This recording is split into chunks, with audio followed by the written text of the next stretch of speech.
Vous êtes-vous déjà arrêté devant une carte de l'Afrique en vous demandant pourquoi existe-t-il deux pays appelés Congo, deux nations, côte à côte, partageant le même fleuve majestueux, mais séparés par une frontière tracée il y a plus d'un siècle? Bienvenue dans Histoire et Motivation, où nous transformons les pages oubliées en récits vivants. Aujourd'hui, nous descendons le grand fleuve Congo pour découvrir comment un seul royaume est devenu deux États modernes, et pourquoi leurs capitales ne sont séparées que de quelques kilomètres, tout en semblant appartenir à deux mondes différents. Bien avant l'arrivée des explorateurs européens, les terres bordant le fleuve Congo étaient unies sous l'un des plus puissants États précoloniaux d'Afrique centrale. Le royaume du Congo, fondé vers 1390.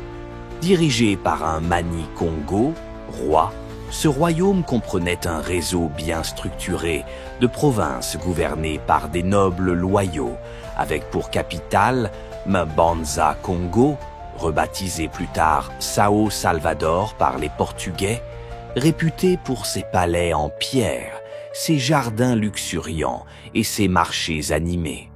Le royaume possédait une administration centralisée, un système juridique codifié et des ambassades actives auprès d'autres royaumes africains et même européens. Son économie prospérait grâce à l'exportation d'ivoire, de cuivre, de tissus en raffia et de captifs réduits en esclavage, échangés jusqu'en Afrique de l'Ouest et dans l'océan Indien. La monnaie locale comprenait des croix de cuivre et des coquillages nzimbu, utilisés comme pièces, témoignant d'un système commercial avancé. Sur le plan spirituel, la religion Congo mêlait le culte des ancêtres, les esprits des rivières et les cultes du feu. Lorsque les Portugais arrivèrent en 1483, le roi Nzinga Nkuvu se convertit au christianisme, prenant le nom de João Ier, et ouvrit le royaume aux missionnaires catholiques. Mais loin d'abandonner leur culture, les élites du Congo fusionnèrent les symboles chrétiens avec leurs rites traditionnels, créant une foi syncrétique qui perdura des siècles, parfois même au prix de conflits internes et d'insurrections spirituelles comme celle de Kimpa Vita au XVIIIe siècle. Le royaume du Congo témoigne de la richesse historique de l'Afrique subsaharienne.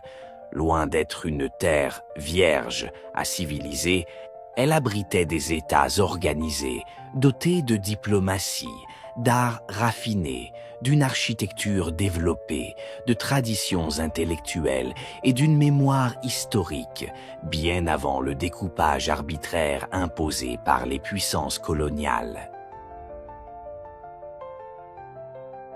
La conférence de Berlin de 1884 à 1885 formalisa cette ruée vers l'Afrique, autorisant les puissances à revendiquer des territoires par l'occupation effective, sans qu'aucune voix africaine ne soit consultée, révélant le mépris total pour la souveraineté et les structures politiques africaines. Le roi Léopold II de Belgique réussit à persuader les autres monarques de lui accorder l'État indépendant du Congo comme possession personnelle, dissimulant ses ambitions sous le masque de missions humanitaires et scientifiques. Il y déchaîna la force publique, une armée de mercenaires composée en grande partie d'étrangers chargés d'extraire le caoutchouc, l'ivoire et les minerais dans des conditions d'une cruauté extrême. Selon certaines estimations, 10 millions de Congolais périrent sous le joug du travail forcé, de la famine, des épidémies ou encore des mutilations infligées pour punir les quotas non atteints. Les villages furent incendiés, les femmes violées, les enfants pris en otage et la terreur instaurée comme outil de gouvernance. Cette violence de masse n'avait pas seulement un but économique. Elle visait à briser toute résistance culturelle et sociale, rendant la population docile face à l'exploitation. Pendant ce temps, au nord du fleuve, la France annexa la rive opposée pour l'intégrer à l'Afrique équatoriale française, fondant Brazzaville en 1880 comme capitale régionale. La colonisation française, bien que présentée comme civilisatrice, reposait sur une logique d'extraction similaire. Travaux forcés dans les plantations de coton et les forêts tropicales, réquisitions, impôts inhumains et mise en place d'un système administratif autoritaire, excluant les Africains du pouvoir politique. Les systèmes éducatifs coloniaux dans les deux Congos visaient davantage à créer une élite subordonnée qu'à émanciper les populations locales. Afin d'augmenter ses profits, Léopold céda des concessions à des entreprises privées, ce qui ne fit qu'intensifier les abus. C'est grâce au courage de figures comme D. Morel et Roger Casemont, mais aussi de témoins africains souvent oubliés, que ces horreurs furent dénoncées dans la presse européenne, déclenchant l'une des premières grandes campagnes de droits humains à l'échelle mondiale. Sous la pression de l'opinion publique, la Belgique fut contrainte d'annexer le Congo en 1908, le rebaptisant Congo belge.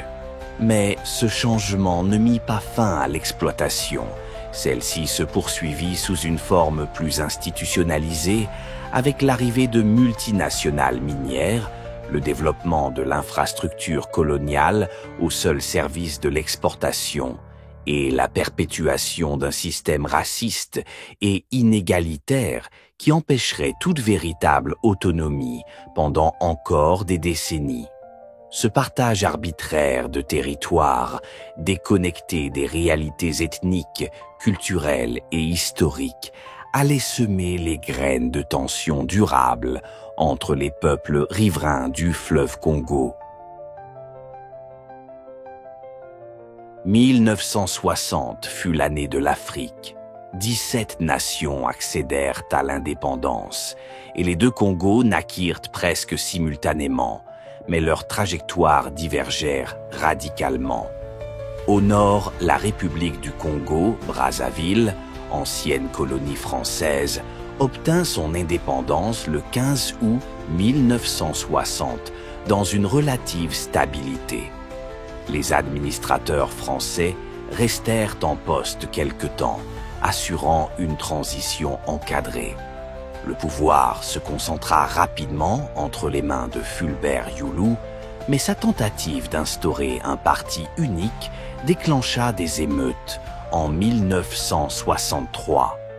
Une succession de coups d'État suivit jusqu'à ce que Marien Ngouabi proclame un régime marxiste-léniniste en 1969, renommant le pays République populaire du Congo.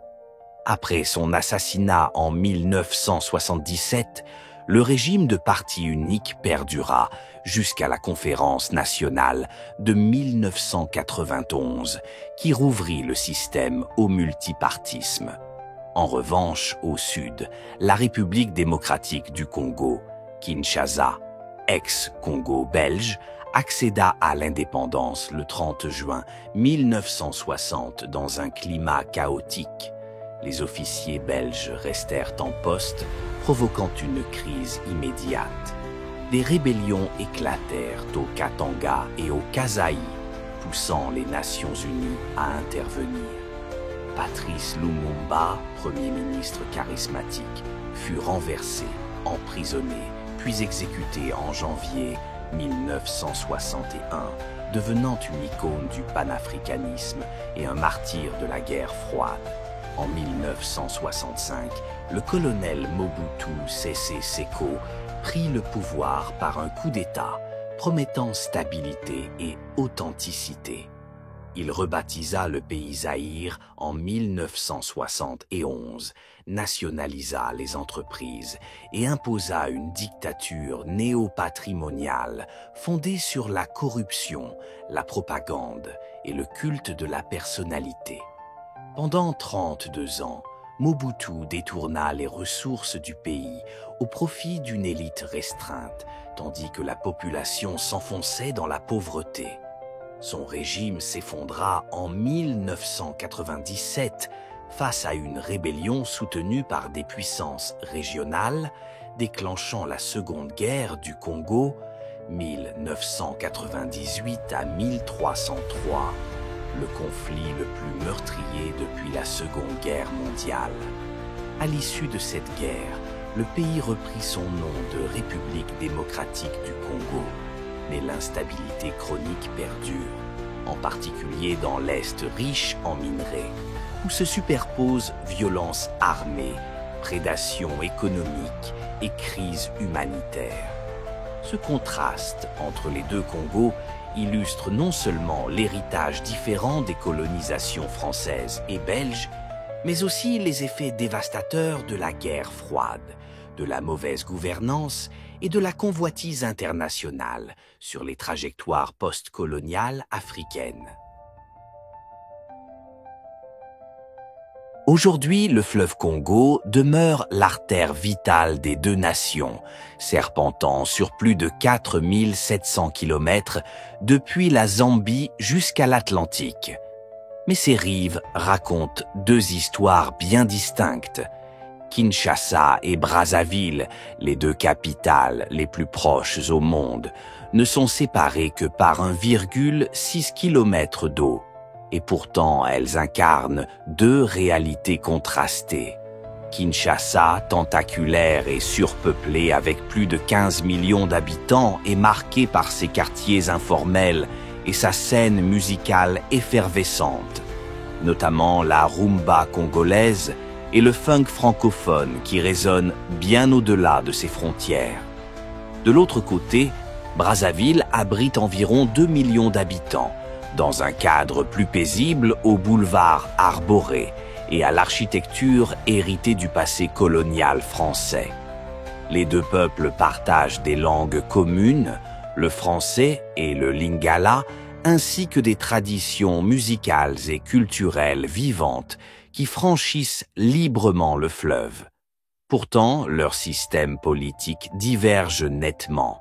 La République démocratique du Congo, en proie à des conflits persistants dans l'Est, lutte contre des groupes armés et une instabilité chronique, tandis que le Congo-Brazzaville est dominé par un régime autoritaire où les tensions se jouent entre élite militaire et opposition civile. Sur le plan économique, les contrastes sont également marqués. La RDC possède des réserves colossales de cobalt, cuivre, coltan et diamants, indispensables aux industries mondiales des technologies et des énergies renouvelables, mais dont l'exploitation alimente corruption et conflits. Le Congo-Brazzaville, quant à lui, dépend massivement du pétrole offshore, qui représente plus de 70% de son PIB, mais dont les bénéfices profitent surtout au cercle du pouvoir, au détriment de la population. Malgré tout, les liens entre les deux rives demeurent vivants. Chaque jour, des ferries et des pirogues transportent commerçants, étudiants et familles. Un pont entre les deux capitales, projet rêvé depuis des décennies, reste à construire, un symbole à la fois de leur proximité fraternelle et des obstacles persistants à leur véritable réunification. Voilà donc l'histoire fascinante de deux Congos, nés d'un même royaume ancestral, déchiré par les convoitises coloniales, façonnés dans la douleur de la domination et les luttes pour la souveraineté, mais toujours liés par ce fleuve majestueux qui traverse leur mémoire et leur quotidien. Kinshasa et Brazzaville, si proches géographiquement, incarnent pourtant des destins contrastés.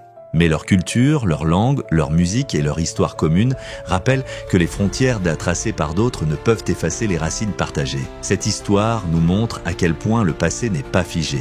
Il continue de vivre en nous, dans nos villes, nos institutions, nos conflits et nos espoirs. Comprendre ces récits, c'est aussi mieux comprendre le monde d'aujourd'hui, ses tensions, ses fractures, mais aussi ses possibilités de réconciliation. Si cette plongée dans l'histoire des deux Congos vous a éclairé ou ému, pensez à liker cette vidéo, à la partager avec vos proches et à vous abonner à Histoire et Motivation. Car derrière chaque frontière, chaque nom de pays, chaque capitale sur une carte, se cache une histoire humaine qui mérite d'être racontée.